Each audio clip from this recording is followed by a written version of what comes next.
Hey there team, welcome back to another video. Today's one's going to be a little bit different, but this video today is something I probably should have done a long time ago. I feel like this is a very important subject to discuss, and I hope that it is really going to help a lot of people.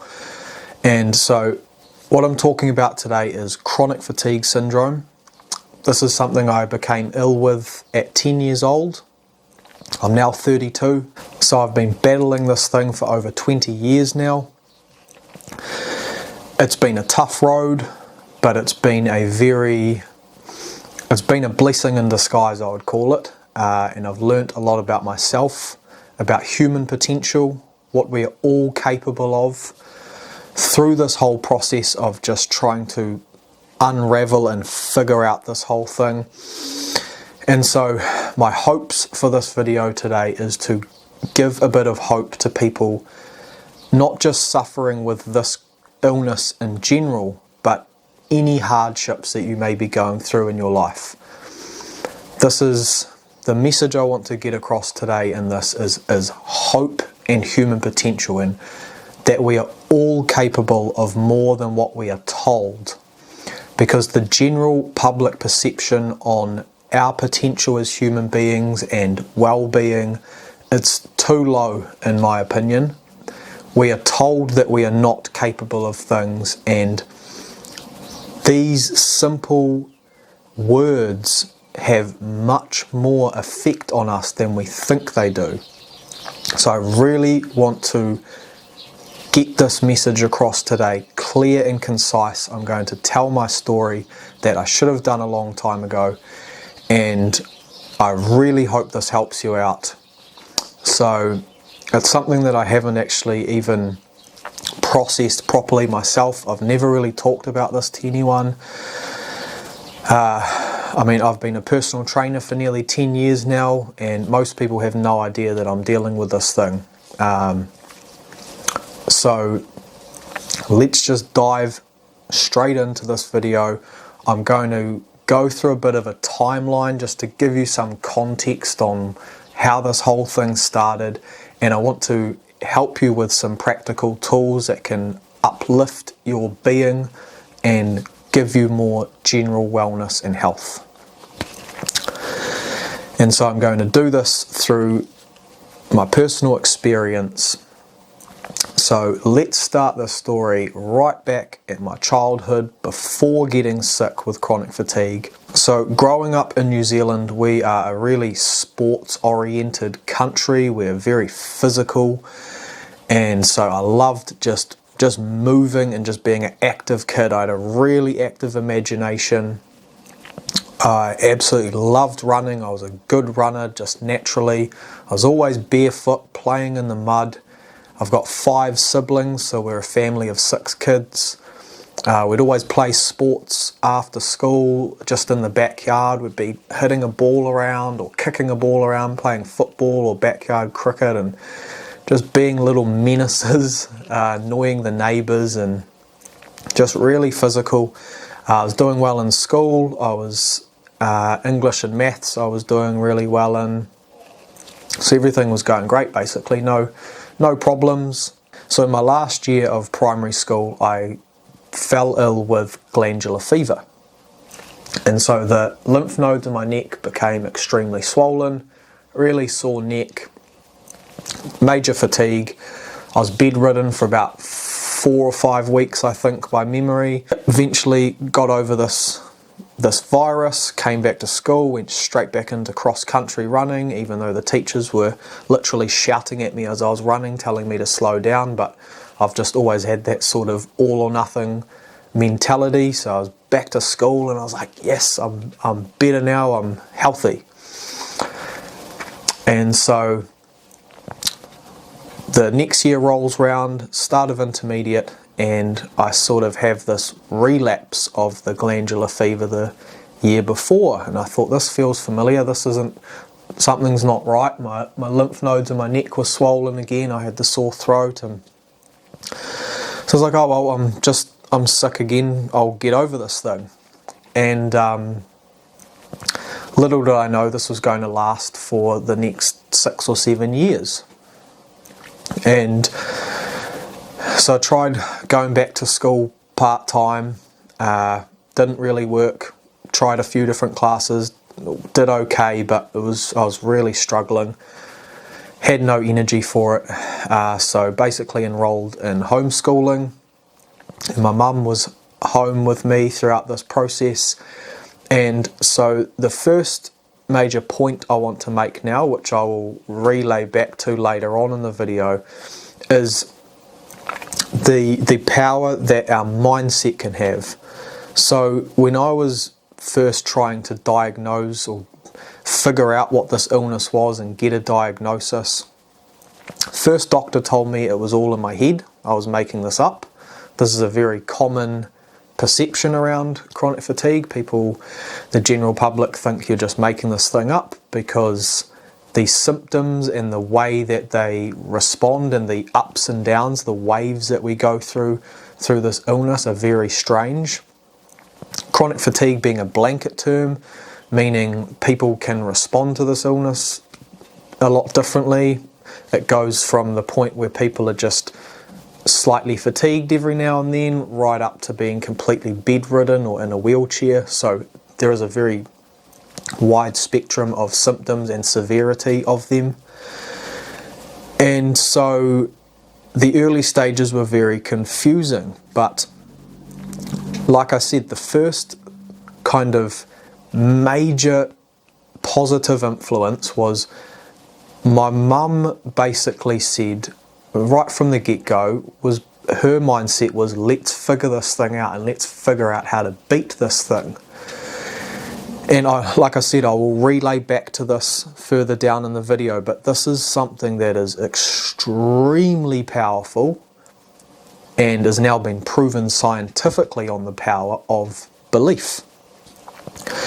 And so never assigning this life sentence to my mind that I was going to be crippled for the rest of my life and be bedridden for the rest of my life. This gave me hope right from the start. And yes, I was very sick for 6 or 7 years, but that hope was always there. There was always this thought of, we will beat this thing. So our first sort of approach was we started looking at my diet, and we went to different professionals and different doctors, and we eventually met this guy down south in Wellington. And I remember being in his doctor's office, and it felt like an eternity, because when you've got chronic fatigue, you constantly just have this heavy eyelids, like you're just falling asleep. And I remember just using all of my will to just try and stay awake in this office. And anyway, so he's prodding around and touching different organs and things. I've got no idea what his process was, but we were just basically giving everything that we could a shot. We were just trying whatever we could. So a couple hours pass and he writes up this diet, and we go off with this new diet, and Mum basically ate exactly the way I did. She followed this diet with me to support me, and we would start every morning with a smoothie.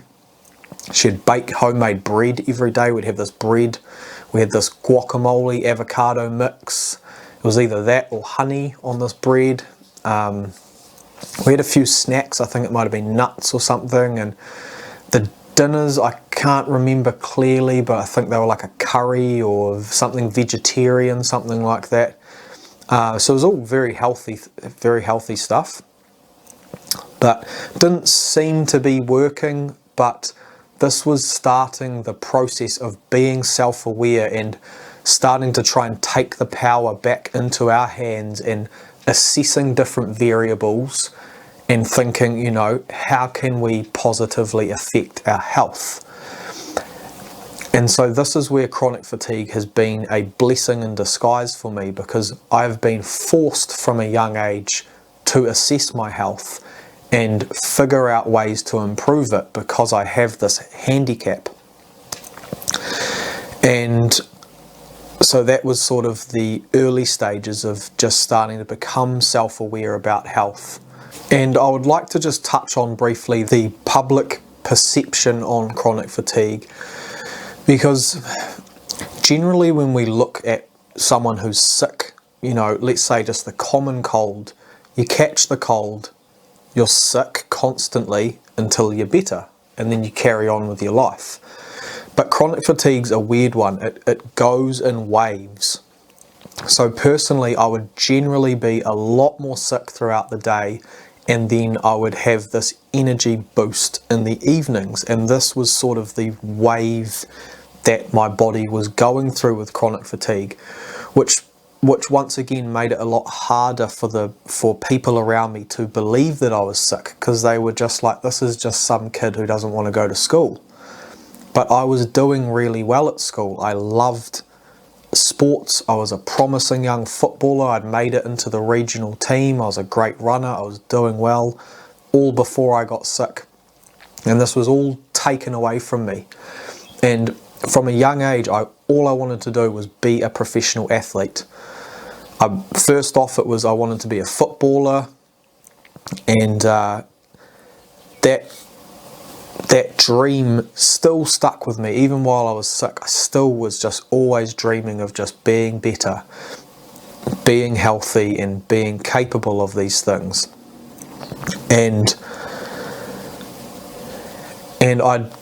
I completely understand where people are coming from the outside looking in. This is such a strange illness. It's very hard to understand, and it does sort of seem like we're making this up sometimes. And I would have these battles in my head. Am I going crazy? Am I really sick? But I mean, the physical indicator, the fact that my lymph nodes in my neck were constantly swollen, was really not a good sign. My body was fighting something, and the fatigue was just undeniable. So sometimes if you are struggling with something like that and people aren't quite understanding you, well, you're not alone with that, and keep trusting in yourself. Believe yourself. You are not crazy. This thing is real. But on the positive flip side to that, we can change this narrative in our head, and we can have some hope, and we can improve upon small little details in our lives that will ultimately make us feel a whole lot better. Not just mentally, not just physically, not just spiritually, everything. And speaking of the human spirit, I want to segue just briefly in this video and talk about that, because the thing that we have to keep in mind when we're struggling with illness is that even if our physical body is taken away from us, that human spirit is unbreakable. We can keep that thing alive and keep that hope going, and that is something that is crucial when our body is failing us. So things that I used to do when I was at home sick, feeling sorry for myself, I was laid back on my bed and I'd just stare at the ceiling for hours, because there was just nothing going on in the mind, complete brain fog, complete fatigue, feeling sorry for myself. But we can always channel this energy somewhere. It can go somewhere and we can create something beautiful out of it.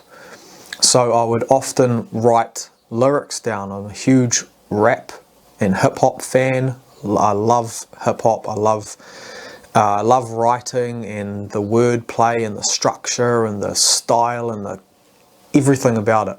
So I would write a lot of rap music, whether it was frustrated rap music, whether it was happy, just whatever it was an outlet, and it was a way to express all of this pent up sort of frustration that's there, just wanting to be outside running and kicking a ball around and knowing I couldn't, but there's a way to channel our energy into positive things.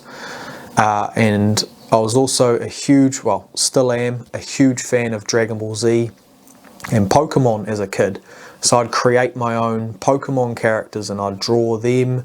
I would draw Dragon Ball Z characters, and this is just ways that we can just keep some form of positive momentum in our life and keep that human spirit elevated, and this just keeps us on the right track. It stops us from falling back, because as soon as we start telling ourselves, it doesn't matter, I'm not capable of this, it creates this double effect. We not only have negative thoughts that are bringing down our whole biology and physiology, that's not only affecting our body immediately from a negative thought process, but the second thing is that it also dictates our actions. So we then make worse choices in our life because we think, well, it doesn't matter anyway. And so it's a real double negative here. It's creating these negative patterns in our lives. So that's one thing we can start really looking at, is just making the most out of every single moment, no matter what the struggle is. If our body fails us, use our mind. You can't take your mind, people can't take your mind away from you. If you keep it active and you keep nourishing it and using your mind, if you want to read or research, or like I said, writing or drawing or creativity, that is something that's so unique and powerful and magical about us as humans, is we have this ability to create, and it comes from our human spirit and our imagination, and that's just one form of positivity to keep us on the right track. So back to the story. So I was around about 17 years old, 17, 18, something like that, where I was really starting to feel a lot better in myself. The lymph nodes, which were one of the main physical indicators of my illness, the swelling had gone down, and it was almost hard to believe. I'd lived with this swollen neck for so many years, and it was not this process of I just woke up one day and I was better. It was sort of the slow, gradual improvement. And we mainly put it down to the diet change. I've talked to my mum about this, and that's basically what we put it down to, is the diet change ultimately. However, I was never fully recovered from it, but I was a lot improved, and now it was just time to enter adulthood and try figure this whole thing out. So because I didn't really go to school, I hadn't made many friends, I didn't have any idea of a career path, basically had no education, pretty lost at this point. But a couple things that got me grounded and got me some form of direction. I got a job at McDonald's, and I started working out in a gym. So the gym was really a saviour. I started building up some strength and some muscles and some confidence and meeting people, and met some really cool new friends at McDonald's and started socialising and partying and just trying to make up for lost time, really. And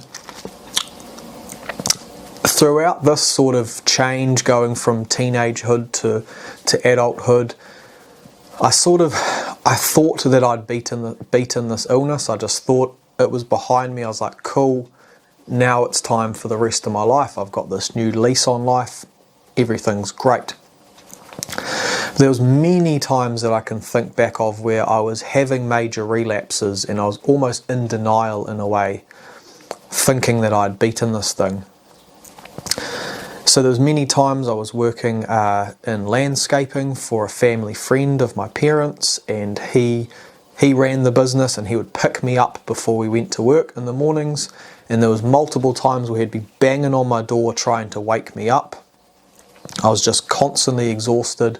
I was having a relapse of chronic fatigue, even though I didn't realise it at the time. I would be falling asleep on the way to work in his passenger seat. Every lunch break, I'd be trying to find somewhere to have a nap to try and catch up on sleep.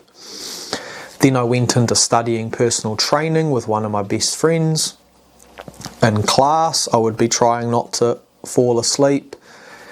I graduated, became certified to become a personal trainer, started personal training. Every time I wasn't at the gym, I would be in bed trying to catch up on sleep, and I just put it down to, I'm exercising hard, I must need this recovery. But really, I was just constantly going through these relapses and not really acknowledging and I wasn't really being kind enough on myself. I was just trying to push it to the back of my head.